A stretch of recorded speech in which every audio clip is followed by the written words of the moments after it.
예, YTN 라디오의 신율의 뉴스 정면 승부 2부 시작하겠습니다. 수요일 2부 대한민국 최고의 정치 컨설턴트 유승찬 정치 컨설턴트와 정치 현안 분석해보는 유승찬의 콕인데요.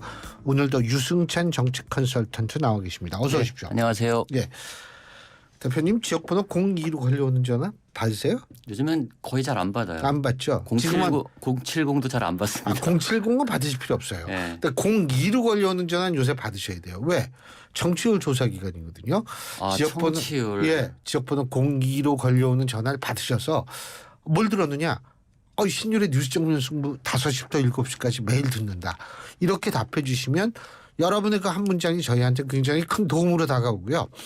요 기간 동안 저희가 커피 쿠폰 증정 행사가 있으니까요. 샵 0945 짧은 문자 50원 긴 문자 100원에 문자 보내주시면 저희가 커피 쿠폰 보내드리는 행사가 있으니까 많은 참여 부탁드리겠습니다. 자, 강서구청장 이거 17.1%포인트 차이. 대표님은 이거 결국 수도권 위기론이 구체적인 사례를 통해서 표출된 것이다. 이렇게 평가하십니까? 네, 뭐 저는 그렇게 보긴 하는데 너무 이제 과도하게 예. 마치 선거가 끝난 것처럼 얘기하는 것에는 동의하지 않고요. 총선이 다 끝난 것처럼 네, 이번 선거 결과 곧 총선의 결정적 지표라고 보지는 않습니다. 네. 국민의힘이 대위기인 건 사실이지만 이번 선거는 사실은 어쨌든 공천 문제부터 이게 문제가 된 거거든요. 그러니까 대통령이 사면 복권을 시켜서 김태호 후보를 공천했잖아요. 강서구민들 자존심이 굉장히 상한 거예요. 그래서 이번에는 중도층뿐만 아니라 아마 지지층에서도 이탈표가 있었을 것이라고 저는 보고요. 예. 그래서 사실 이거는 지금 오만한 거잖아요.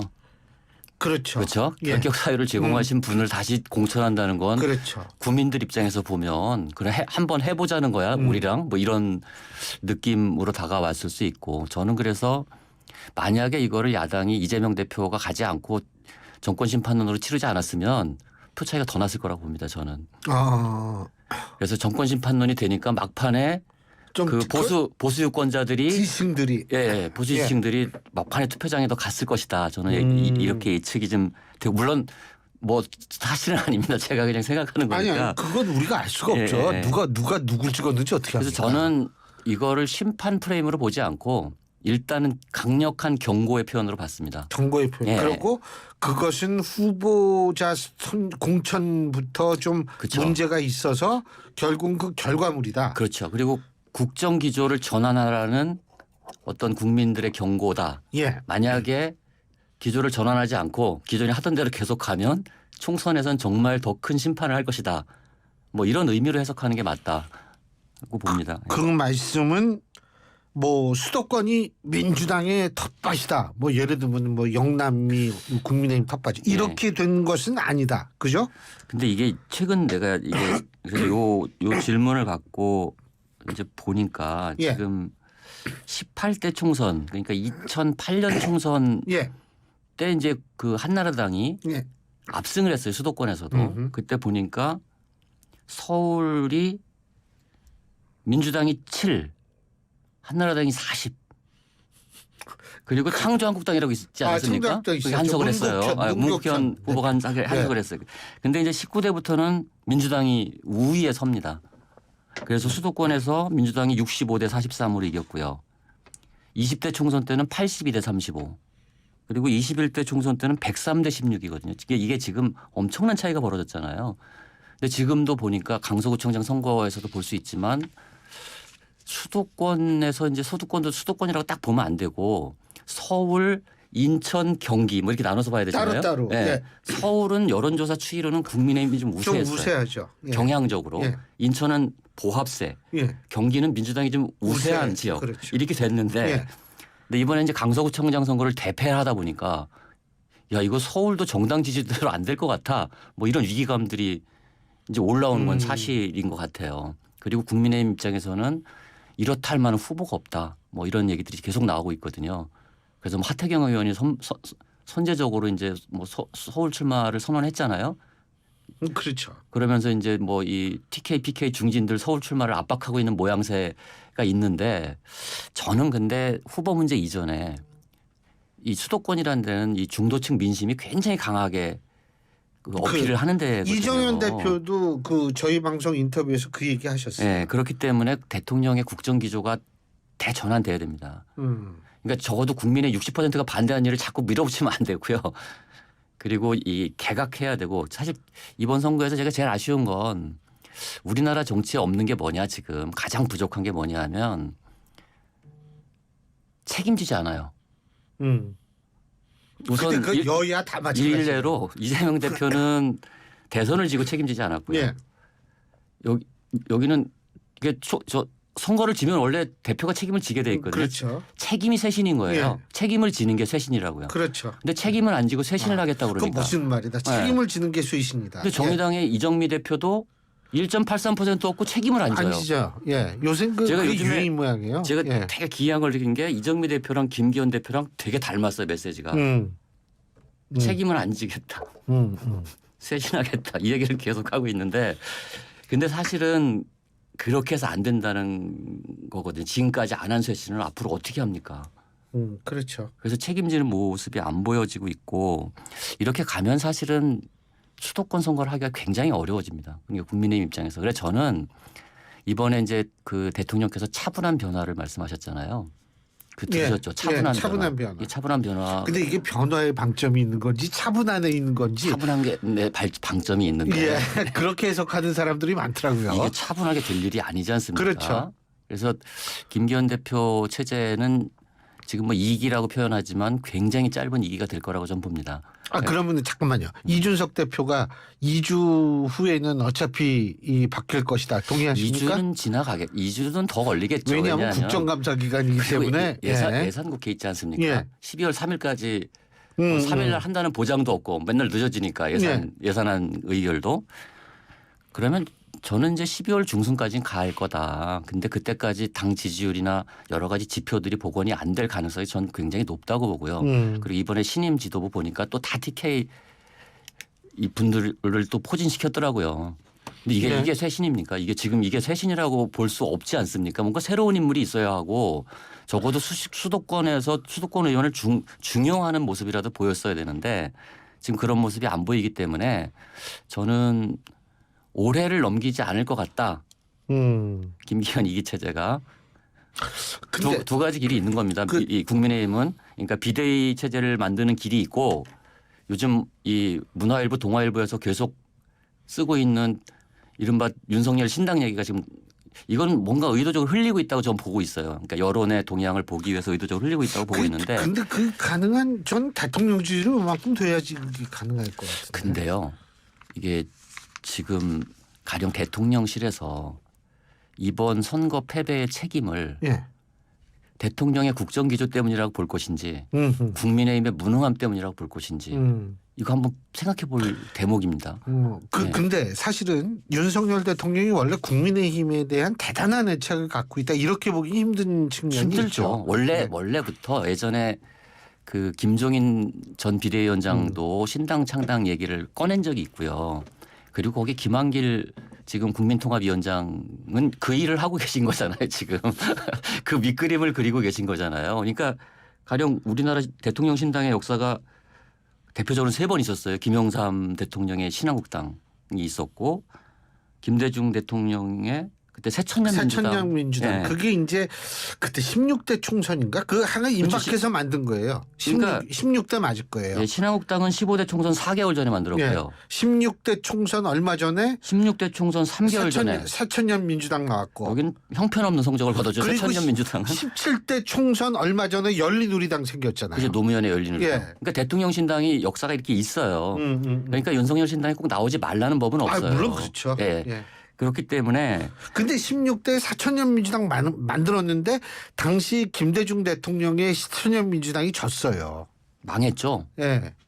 그러니까 김영삼의 신한국당도 과반은 못했습니다. 일당은 했지만 열린우리당만 과반을 했어요. 그땐 탄핵역품이 있었죠. 그렇죠. 이제 이례적인 케이스라고 보는데, 근데 어쨌든 이 국민의힘은 그런 유동성을 갖고 있다. 가령 비대위냐 신당이냐 뭐 이런 논란은 앞으로 선택의 계속 여지가 있다고 봅니다. 저는. 그리고 이 얘기들을 지금 보수 언론에서 띄우는 이유도 야 이거 국민의힘 갖고 총선 지는 거 아니야 이런 위기감들이 지금 그 계속 반영이 되고 있는 거 아니냐 하는 생각이고 저도 이제 교수님 말씀대로 대통령이 국정기조를 바꿔서 지지율을 좀 끌어올리면서 이 얘기가 나오면 더 뭔가 신빙성이 있을 텐데 근데 그럴 생각이 강제적으로 들지 않을까요? 이제는 대통령께서도 이 상태로 가서 총선을 지면 그때는 진짜 레임덕이 올 수 있거든요. 총선을 지면. 그렇죠. 그러면 그거는 심각한 문제죠. 그러니까 뭔가 임기 내내 이 소수 정당 끌고서 해야 되니까 심각하죠. 저는 그래서 앞으로 국민의힘 대통령실과 국민의힘 일각에 굉장히 긴박한 이야기들이 오고 갈 것이다. 어떤 방식으로 우리가 총선을 치를 것이냐. 사실 다 결론은 나 있다고 봐요. 저는 김기현 체제로 총선 치르지는 않을 거라고 봅니다. 그건 이미 증명이 됐어요. 예. 예. 그리고 김기현 대표 존재감 있습니까 지금? 제가 볼 때 김기현 대표가 메시지 내도 사실 이준석 전 대표의 한 100분의 1도 파급력이 없습니다 지금. 근데 이런 체제로는 총선을 하기가 좀 어려워요. 질문이요. 예. 다음 주인가 언제 내일인가 다음 주인가 혁신위 혁신 기구 출범시킨다 그러는데 그거는 의미 없을 거라고. 그러니까요. 저는 이제 김기현 대표 이게 에토스라는 게 있는 거거든요. 네. 메시지 뭐 일을 할 때 그 사람이 그걸 할 자격이 있느냐, 그걸 할 만한 사람이라고 사람들이 신뢰하느냐 이게 있는데. 김기현 대표가 그걸 할 수 있을 거라고 생각하는 국민들이 많지가 않아요. 예. 가령 일단 태생부터 그렇잖아요. 여기는 유승민, 나경원 다 쳐내고 대통령실에서 김기현 이번 당대표는 넣어야 해서 당대표가 되신 분이잖아요. 근데 이분이 어느 날 갑자기 대통령하고 싸우겠대. 오늘 또 무슨 오찬회동 하시면서 뭐 민생 문제는 당이 주도하겠습니다라고 얘기했는데 그것도 좀 웃긴 거예요. 정치라는 게 어디 민생 문제만 있습니까? 총선 앞두고 있는데. 그 민생을 따로 모든 게 민생 관련이죠, 사실은. 따지고 보면 다 민생이죠. 그 민생 법안 그 말이 제일 웃기는 게 국회에서 민생 법안은 국회에서 다른 법안은 민생이 아니면 문제인 거죠. 그렇기 그게. 때문에 김기현 대표가 만드는 혁신위는 사실은 그 사람들이 거기서 혁신이 일어날 거라고 생각하지 않아요. 그리고 그럴 만한 새로운 인물도 없어요. 가령 저는 뭐 한동훈 장관이 갑자기 그만두고 뭐 당에 들어와서 혁신위원장을 만든다거나 뭐 이러면 좀 뭔가 충격이 되죠. 예, 충격이 네. 되겠지만 그럴 일은 아직 일어나지 않을 것 같고요. 예. 그래서 저는 모든 정치적 변수들이 지금 이준석 대표도 D-100일 얘기했고 오늘 또 뭐 신당 안 한다는 얘기는 또 대구 가서 하긴 했더라고요. 근데 저는 그걸 신당한다는 얘기를 한 적이 없어요. 이준석 그러니까 대표. 그걸 믿지는 않아요. 저는 신당이든 탈당을 할 수 있다고 보는데 아마 내년 1월에는 가령 윤석열 신당이든 뭐 유승민 신당이든 이준석 탈당이든 굉장히 큰 구찌에 큰 굴기에 파장이 있는 정치적 변화가 일어날 것 같아요. 신당의 전성시대가 온다. 네네. 그럴 것 같아요. 근데 그 중에서 그러면 제일 가능성이 높은 신당은 뭐라고 보세요? 저 아직 모르겠어요. 일단 신당 많잖아요. 지금 양양자 신당도 있고 금태섭 신당도 물론 있고. 뭐 그런 신당도 있죠. 네. 예. 근데 사실은 근데 이게 시간이 100일이면 충분한가요? 예. 신당은 거의 다 1월 달에 본격적으로 만들어집니다. 그러니까 1월이 신당의 계절이군요. 총선 3개월. 심지어 국민의당은 2월에 만들었어요. 그렇죠. 12월 말에 안철수 대표가 탈당을 하고 2월에 만들어서 저는 그렇죠. 그때 제가 국민의당 총선을 했기 때문에 잘합니다. 아주. 근데 그 이준석 대표가 뭐 이렇게 눈물의 기자회견도 하고 예? 네. 그런데 이제 뭐 근데 이준석 대표가 저는 그 국민의힘의 주인 의식이 있다라고 생각하거든요. 이준석 전 대표가 주인의식 있죠. 주인 의식이 분명히 있고 그리고 바른정당도 한번 해보고 그래서 이 기자회견이라는 게 뭐 어떤 사람 뭐 탈당을 위한 뭐다 이런데 전 과연 그럴까 그런 생각은 들긴 들어요. 근데 이건 뭐 알 수 없는데 저는 이제 이렇게 봤어요. 교수님은 이렇게 막 폭풍 눈물을 흘려보신 적 있으시죠? 저도 울진 않아요. 아 그래요? 예. 그럼 잘 이해를 못하실 텐데. 제가 성격이 이상한가? 이게 있잖아요. 이게 네. 텍스트가 있고 컨텍스트가 있는 거잖아요. 항상. 네. 이분이 그 최상병 얘기를 하고 뭐 이태원 그 희생자 얘기를 했지만 저는 그 텍스트 때문에 과연 그 폭풍 눈물을 흘렸을까? 그게 아니고 저는 이제 이 폭풍 눈물을 흘릴 때는 어떤 때냐면 이 콘텍스트가 들어와서 자기 연민이 생길 때 폭풍눈이 나오는 동조 거거든요. 현상이 일어난다. 그래서 저는 이준석이 의식했든 의식하지 않았든 간에 국민의힘을 떠날 수도 있겠다는 자기 연민.